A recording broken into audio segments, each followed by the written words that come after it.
नमस्कार दोस्तों, स्वागत है आपका मंत्रा क्लासेस पर। दोस्तों, आज हम जीके से जुड़े कुछ महत्वपूर्ण क्वेश्चंस को देखेंगे जो आने वाली परीक्षाओं के लिए बहुत ही इम्पोर्टेंट है। इसके साथ ही मैं आपको यह बताना चाहता हूं कि वीडियो को लास्ट तक देखा करें। छोटी सी छोटी जानकारी आपके बहुत काम आ सकती है। तो चलिए इसी के साथ वीडियो को स्टार्ट करते हैं। और दोस्तों, मेरा यह भी सुझाव रहेगा कि वीडियो को देखते समय पेन कॉपी लेकर बैठें और साथ ही साथ पॉइंट्स को भी नोट करते चलें, जो एक लंबे समय तक आपके पास बनी रहेंगी और आपके उपयोग में आ सकेंगी। तो चलिए इसी के साथ वीडियो को स्टार्ट करते हैं।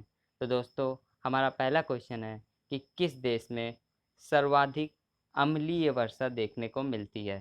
तो दोस्तों, इस क्वेश्चन में बताना है कि वह कौन सा देश है जहाँ पर सबसे अधिक अम्लीय वर्षा होती है या एसिड रेन सबसे अधिक होती है। तो दोस्तों, इस क्वेश्चन के अगर उत्तर की बात करें तो इसका सही उत्तर हो जाएगा नॉर्वे। दोस्तों, नॉर्वे एकमात्र ऐसा देश है जहाँ पर सबसे अधिक अम्लीय वर्षा देखने को मिलती है। और दोस्तों, यहीं पर अम्लीय वर्षा से जुड़ा हुआ एक शोध संस्थान भी स्थित है। तो इस प्रश्न का सही उत्तर हो जाएगा नॉर्वे। तो चलिए इसी के साथ अगले प्रश्न की ओर चलते हैं। तो दोस्तों, हमारा अगला और बहुत ही महत्वपूर्ण प्रश्न है कि मानव शरीर में कोलेस्ट्रॉल की सामान्य सीमा कितनी होती है। तो दोस्तों, इस क्वेश्चन में बताना है कि एक सामान्य मानव में कोलेस्ट्रॉल की सामान्य सीमा कितनी होती है। तो दोस्तों, इस प्रश्न के अगर हम सही उत्तर की बात करें तो इसका उत्तर हो जाएगा 150 से लेके 260 मिलीग्राम प्रति 100 ml। तो दोस्तों, इस प्रश्न का सही उत्तर हो जाएगा 150 टू 260 मिलीग्राम पर 100 ml। तो चलिए इसी के साथ अगले प्रश्न की ओर चलते हैं। तो दोस्तों, हमारा अगला और बहुत ही इम्पोर्टेंट प्रश्न है कि रक्त में आरबीसी की संख्या किस यंत्र से मापी जाती है। तो दोस्तों, इस क्वेश्चन में आपको यह बताना है कि आरबीसी की संख्या रक्त में किस यंत्र द्वारा मापी जाती है। तो दोस्तों, इस प्रश्न के अगर हम सही उत्तर की बात करें तो इसका सही उत्तर हो जाएगा हीमोसाइटोमीटर। तो दोस्तों, हीमोसाइटोमीटर की सहायता से रक्त में हम आरबीसी की संख्या ज्ञात कर सकते हैं। तो चलिए इसी के साथ अगले प्रश्न की ओर चलते हैं। तो दोस्तों, हमारा अगला प्रश्न है कि ब्लड प्रेशर की खोज किसने की। तो दोस्तों, इस प्रश्न में यह बताना है कि रक्तदाब की खोज किसके द्वारा की गई थी। तो दोस्तों, इस प्रश्न के अगर हम सही उत्तर की बात करें तो इसका सही उत्तर हो जाएगा हेल्स। दोस्तों, हेल्स ने ही ब्लड प्रेशर की खोज की थी। तो चलिए इसी के साथ अगले प्रश्न की ओर चलते हैं।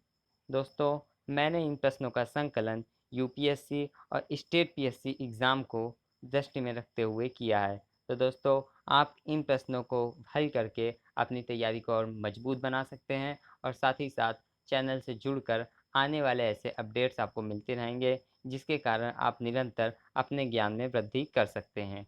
तो चलिए इसी के साथ अगले प्रश्न की ओर देखते हैं।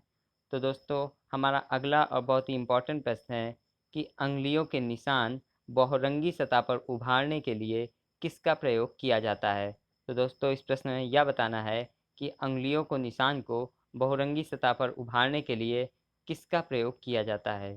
तो दोस्तों, इस प्रश्न की अगर हम सही उत्तर की बात करें तो इसका सही उत्तर हो जाएगा फ्लोरोसेंट पाउडर। तो दोस्तों, फ्लोरोसेंट पाउडर की सहायता से हम अंगुलियों के निशान को बहुरंगी सतह पर उभार सकते हैं। तो इस प्रश्न का सही उत्तर हो जाएगा फ्लोरोसेंट पाउडर। तो चलिए इसी के साथ अगले प्रश्न की ओर चलते हैं। तो दोस्तों, हमारा अगला प्रश्न है कि पंजाबी भाषा का टैगोर किसे कहा जाता है। तो दोस्तों, इस प्रश्न में बताना है कि वह कौन सा व्यक्ति है जिसे पंजाबी भाषा का टैगोर कहा जाता है। तो दोस्तों, इस प्रश्न की अगर हम सही उत्तर की बात करें तो इसका सही उत्तर हो जाएगा पूरन सिंह। दोस्तों, पूरन सिंह को ही पंजाबी भाषा का टैगोर कहा जाता है। तो चलिए इसी के साथ अगले प्रश्न की ओर चलते हैं। तो दोस्तों, हमारा अगला और बहुत ही इम्पोर्टेंट प्रश्न है जो विभिन्न परीक्षाओं में कई बार देखने को भी मिला है। तो दोस्तों, इस प्रश्न में यह बताना है कि सत्यम शिवम सुंदरम चित्र की रचना किसके द्वारा की गई थी। तो दोस्तों, इस प्रश्न के अगर हम सही उत्तर की बात करें तो इसका सही उत्तर हो जाएगा शोभा सिंह। दोस्तों, शोभा सिंह ने ही सत्यम शिवम सुंदरम चित्र की रचना की थी। तो चलिए इसी के साथ अगले प्रश्न की ओर चलते हैं। तो दोस्तों, हमारा अगला प्रश्न है कि हरवल्लभी किस राज्य का प्रमुख त्यौहार है। तो दोस्तों, इस क्वेश्चन में यह बताना है कि हर वल्लभी त्यौहार किस राज्य का प्रमुख त्यौहार के रूप में जाना जाता है? तो दोस्तों, इस प्रश्न के अगर उत्तर की बात करें हम, तो पंजाब इसका राइट आंसर हो जाएगा। तो दोस्तों, इसी के साथ चलिए अगले प्रश्न की ओर चलते हैं। तो दोस्तों, हमारा अगला और बहुत ही इंटरेस्टिंग सवाल है कि रेड इंक अवार्ड का संबंध किस क्षेत्र से है? तो दोस्तों, इस प्रश्न में यह बताना है कि रेड इंक अवार्ड का संबंध किस क्षेत्र से देखने को मिलता है। तो दोस्तों, इस क्वेश्चन का सही उत्तर हो जाएगा पत्रकारिता।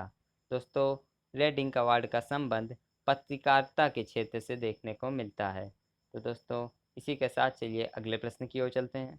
तो दोस्तों, हमारा अगला प्रश्न है, जालियांवाला बाग हत्याकांड से किसने वायसराय की कार्यकारिणी परिषद से इस्तीफा दे दिया था?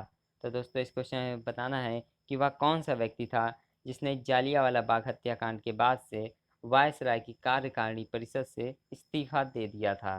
तो दोस्तों, इस प्रश्न का अगर हम उत्तर की बात करें तो इसका सही उत्तर हो जाएगा शंकरन नायर। तो दोस्तों, शंकरन नायर ही वह व्यक्ति थे जिन्होंने जालियांवाला बाग हत्याकांड को देखते हुए वायसराय की कार्यकारिणी परिषद से इस्तीफा दे दिया था। तो चलिए इसी के साथ अगले प्रश्न की ओर चलते हैं। तो दोस्तों, हमारा अगला और बहुत ही इम्पोर्टेंट प्रश्न है कि भारत का सर्वाधिक आबादी वाला द्वीप कौन सा है? तो दोस्तों, इस प्रश्न में बताना है कि वह कौन सा द्वीप है जो भारत में सर्वाधिक आबादी के रूप में जाना जाता है। तो दोस्तों, इस प्रश्न की अगर हम सही उत्तर की बात करें तो इसका सही उत्तर हो जाएगा सालसेट। दोस्तों, सालसेट ही वह द्वीप है जो भारत में सर्वाधिक आबादी वाला है। दोस्तों, आपको बता दूं कि मुंबई जो है वह सालसेट द्वीप पर ही बसा हुआ है। तो इस प्रश्न का सही उत्तर हो जाएगा सालसेट। तो चलिए इसी के साथ अगले क्वेश्चन की ओर चलते हैं। तो दोस्तों, हमारा अगला और बहुत ही इम्पोर्टेंट प्रश्न है जो विभिन्न एग्जाम में देखने को मिलता है कि प्रतिवर्ती क्रियाओं का जनक किसे कहा जाता है? तो दोस्तों, इस क्वेश्चन में बताना है कि प्रतिवर्ती क्रियाओं के जनक के रूप में किसे जाना जाता है। दोस्तों, प्रतिवर्ती क्रिया का मतलब होता है किसी क्रिया के विपरीत दी गई कोई क्रिया ही प्रतिवर्ती क्रिया के रूप में जानी जाती है। तो इस क्वेश्चन में यही पूछा गया है कि वह कौन सा व्यक्ति है जो प्रतिवर्ती क्रिया के जनक के रूप में जाना जाता है।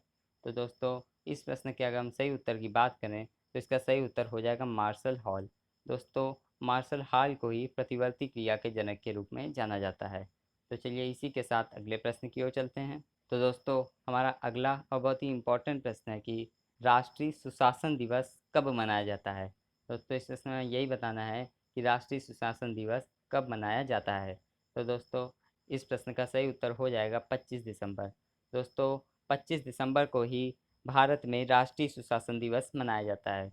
दोस्तों, यह दरअसल अटल बिहारी वाजपेयी की पुण्यतिथि पर मनाया जाता है। तो चलिए इसी के साथ अगले क्वेश्चन की ओर चलते हैं। तो दोस्तों, हमारा अगला और बहुत ही इम्पोर्टेंट प्रश्न है कि रेडिकल लोकतांत्रिक दल की स्थापना किसने की थी? तो दोस्तों, इस क्वेश्चन में बताना है कि रेडिकल लोकतांत्रिक दल की स्थापना किसके द्वारा की गई थी? तो दोस्तों, इस प्रश्न के अगर हम सही उत्तर की बात करें तो इसका सही उत्तर हो जाएगा एम.एन. रॉय। दरअसल दोस्तों, एम.एन. रॉय ही वह व्यक्ति थे जिन्होंने रेडिकल लोकतांत्रिक दल की स्थापना की थी।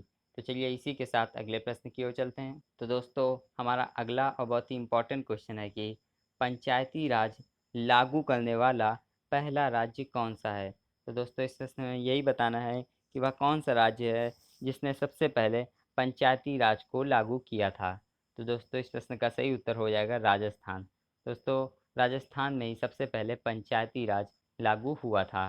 तो चलिए इसी के साथ अगले प्रश्न की ओर चलते हैं। तो दोस्तों, हमारा अगला प्रश्न है कि पार्श्व गायन तकनीक का प्रयोग करने वाली पहली भारतीय फिल्म कौन सी थी? तो दोस्तों, इस प्रश्न में बताना है कि वह कौन सी भारतीय फिल्म थी जिसने सबसे पहले पार्श्व गायन तकनीक का प्रयोग किया था। तो दोस्तों, इस प्रश्न की अगर हम सही उत्तर की बात करें तो इसका सही उत्तर हो जाएगा धूप। दरअसल दोस्तों, धूप ही वह पहली भारतीय फिल्म थी जिसमें पार्श्व गायन तकनीकी का प्रयोग देखने को मिला था। तो चलिए इसी के साथ अगले प्रश्न की ओर चलते हैं। तो दोस्तों, हमारा अगला और बहुत ही इम्पोर्टेंट क्वेश्चन है कि किस तारे को संस्कृत भाषा में लुगदग नाम से जाना जाता है? तो दोस्तों, इस क्वेश्चन की अगर हम सही उत्तर की बात करें तो इसका सही उत्तर हो जाएगा साइरस। दरअसल दोस्तों, साइरस को ही संस्कृत भाषा में लुब्धक नाम से जाना जाता है। दरअसल दोस्तों, साइरस को सबसे चमकीले तारे के रूप में भी जाना जाता है। तो इस प्रश्न का सही उत्तर हो जाएगा साइरस। तो चलिए इसी के साथ अगले प्रश्न की ओर चलते हैं। तो दोस्तों, हमारा अगला और बहुत ही इम्पोर्टेंट प्रश्न है कि स्मोक सिटी ऑफ इंडिया के नाम से कौन सा शहर जाना जाता है। दोस्तों, इस क्वेश्चन में यह पूछा गया है कि वह कौन सा शहर है जिसे स्मोक सिटी ऑफ इंडिया के रूप में जाना जाता है। तो दोस्तों, इसके अगर हम सही उत्तर की बात करें तो इसका सही उत्तर हो जाएगा कोलकाता।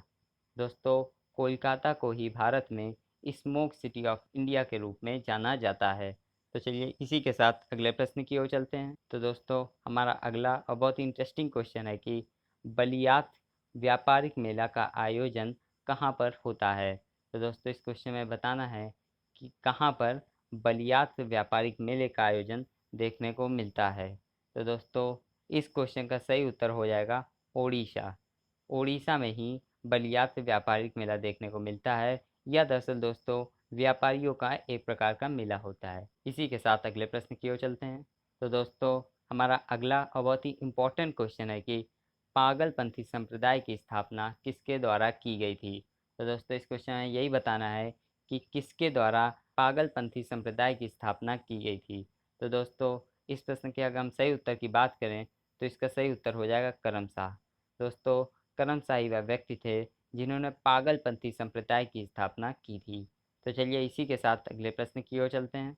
तो दोस्तों, हमारा अगला और बहुत ही इम्पोर्टेंट क्वेश्चन है कि सर्वोदय समाज की स्थापना किसने की थी। यह सर्वोदय समाज के संस्थापक कौन थे। तो दोस्तों, इस प्रश्न के अगर हम सही उत्तर की बात करें तो इसका सही उत्तर हो जाएगा विनोबा भावे। दोस्तों, विनोबा भावे ने ही सबसे पहले सर्वोदय समाज की स्थापना की थी। तो दोस्तों, इस टेस्ट से रिलेटेड हमने सारी जानकारी ले ली है और इसमें दिए हुए सारे क्वेश्चंस को हमने सॉल्व किया है। दोस्तों, मुझे उम्मीद है कि इससे जुड़े हुए सारे क्वेश्चंस आपको समझ में आ गए होंगे। लेकिन यदि आपको कोई क्वेश्चन समझ में नहीं आया हो तो आप कमेंट में उसे लिख सकते हैं। मैं जल्दी से जल्दी उसका उत्तर देने की कोशिश करूँगा। दोस्तों, अगर आपको मेरे द्वारा दी गई जानकारी या मेरे द्वारा कराए गए क्वेश्चंस आपको अच्छे लगते हैं तो आप वीडियो को लाइक कर सकते हैं और चैनल को सब्सक्राइब कर सकते हैं। इससे आपको आने वाले वीडियो समय समय पर मिलते रहेंगे और प्रतियोगी परीक्षाओं से जुड़े हुए सभी सवाल आपको मिलते रहेंगे। तो चलिए इसी के साथ वीडियो को समाप्त करते हैं। धन्यवाद दोस्तों।